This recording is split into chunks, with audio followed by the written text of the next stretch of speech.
Hey guys, welcome back to my channel. My name is Erin and I share videos regarding veganism and minimalism, and I also started a budgeting series a couple months ago regarding my debt, me paying it off, that kind of thing, and I upload at least once a month for the budgeting, and I talk about how much I'm paying off and all that kind of thing. So if you want to see more videos like that, go ahead and hit the subscribe button. So yeah, let's just get right into this video. This video, I'm just gonna talk about a couple of the things that I wish I would have done differently in my 20s that I didn't, and now I'm kind of sitting back and realizing definitely should have done or should not have done some of these things, because I think they set me on the path to where I am now at $185,000 worth of debt. So without further ado, let's just get right into my list. The first one is so hard for me to talk about, but I definitely would not have gone to grad school. I think that two reasons why I ended up going to grad school. I did not get into the police academy, and I was not getting picked, and I didn't know what else to do. I had my undergrad in psychology and also an undergrad in criminal justice, and since criminal justice didn't seem to be working out, I was kind of like, well, what else am I gonna do? I guess I might as well use my psych degree. And I had already been working in the mental health field for, I think, 3 years at that point. So I went and got my master's, I applied, and I also feel like a lot of people in the work environment that I was at were going to this particular school and getting their graduate degree as well. So I kind of felt like I had to, in a way, or I was pressured, or just, I don't know. That's what I did. And even though I had some great experiences there, I met some amazing people, I had made some great friends there, it was just so much debt that I added to my already debt that I had from my undergrad, that it was just not worth it. And especially considering now I'm not even using that degree, I'm not using any of my degrees, that can be very hard to sit back and think about after. Now here I am, 10 years later after graduating or starting grad school. So yeah, that's where I'm at with that. That's definitely my number one, not going to grad school. Number two is I regret not working my way through undergrad. I just didn't know any better, and that's a really horrible excuse. I just did not put two and two together, like my loans are going to ruin my future. And I think I mentioned this in a video before, that I really didn't have anybody else in my life that went to school or college, so I didn't even know who to turn to. And when the school handed me the loan papers, I was just like, yeah, sign me up.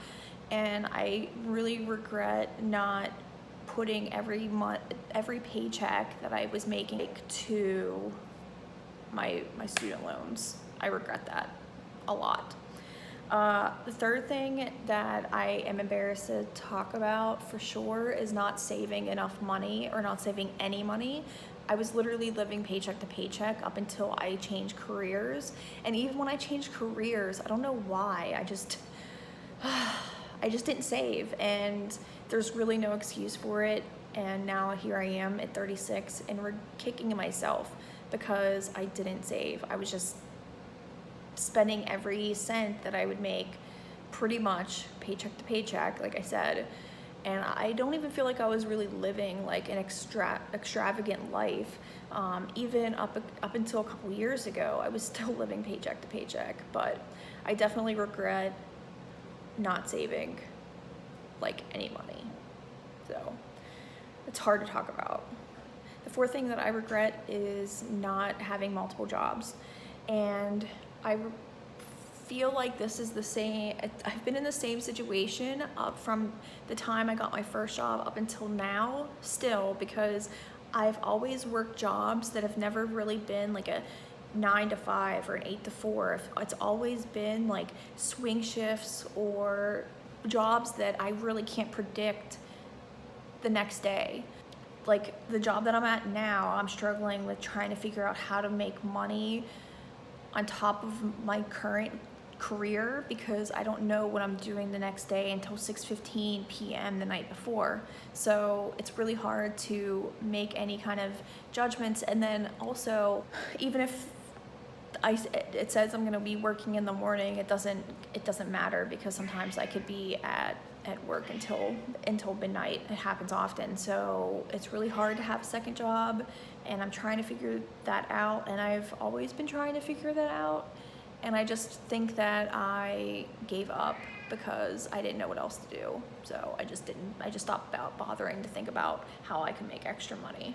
Number 5 is definitely keeping negative influences around me and helping me make very poor decisions. For example, I had an ex-boyfriend who was horrible at finances and paying off debt and just racking up money on his credit cards and filing bankruptcy. And that was who I had around in my life for almost 4 years. And he definitely played a huge part in my debt history. I've paid all the debt that he's caused on my credit, but it was definitely an impact in my 20s that I think kind of like snowballed into my 30s. Number 6 is definitely not having, it's the opposite of that, just not having enough positive impacts in my life. I definitely had one, but I'll talk about that in a few minutes, but not having enough people in my life that I saw doing very well, buying houses, or not having any debt, not having any credit cards. I just didn't have that, unfortunately. And I think that having those would have been a huge blessing to me, because I would have known what to do, what not to do, but I didn't. And that's not an excuse, it's just something that I wish I had in my life, or not finding those out, I guess, and using their examples in their life as a positive example in mine. Number 7 is definitely more mental, and that was just not believing in myself to make a change or make more money. And that's definitely something that I struggled with throughout my 20s up until I was 30. I just lived, like I said, paycheck to paycheck. I just didn't know what to do, because I had a master's, and I'm just thinking, why am I not making more than $30,000 a year with a master's degree? It just didn't make any sense to me. But I just didn't know what to do, and I didn't believe in myself that, well, maybe this is what I deserve, or maybe I shouldn't be making more money, or I don't know. I just had so many negative thoughts about myself and about money that I definitely would have changed my mindset into more positive. I've read this book twice, and I highly recommend that you guys watch it. It's called You Are a Badass at Making Money by Jen Sincero. Great book. I highly recommend it, because it just talks about changing your money mindset, and just having a positive outlook on money and even yourself, because I think that's definitely something that's needed in order to succeed and to grow in whatever you're attempting to grow in. And then also my 8th is just not listening to my grandmother enough. She was definitely the most positive impact in my life, but I just didn't take it seriously, I guess. Maybe it was just because I felt like she was lecturing, but she's 93, she's still alive, and she has worked her ass off her entire life. It's amazing to think about. She cleaned houses for a living, and then my grandfather, when he was alive, he had his own, automotive garage, and so he would fix cars, but she would make $80 a day, I don't even know, $80 a day, and would feed her kids and then put the rest in the savings. And here she is at 93. She hasn't worked, and she worked up until she was in her 80s, still cleaning houses, and she actually still does clean houses occasionally, and she's 93. Very great work ethic, but here she is now, and she said, she doesn't make a whole lot of money, but she invested, she got mutual funds, she had an insurance agent who did all kinds of stuff with her money, so that she had stocks, she had all kinds of stuff, and that has definitely set her up for where she's at today. And I just wish that I would have done more of that, or listened to her, and instead of waiting until I'm 36 years old to figure this out. Those are the things that I wish I would have done differently in my 20s. And this is just me talking out loud. I don't know if you've made the same mistakes or you're in that situation now in your 20s and you see this and change and change just a little bit and learn from my mistakes, because you don't want to be where I'm at now, 36 years old and $180 some thousand in debt.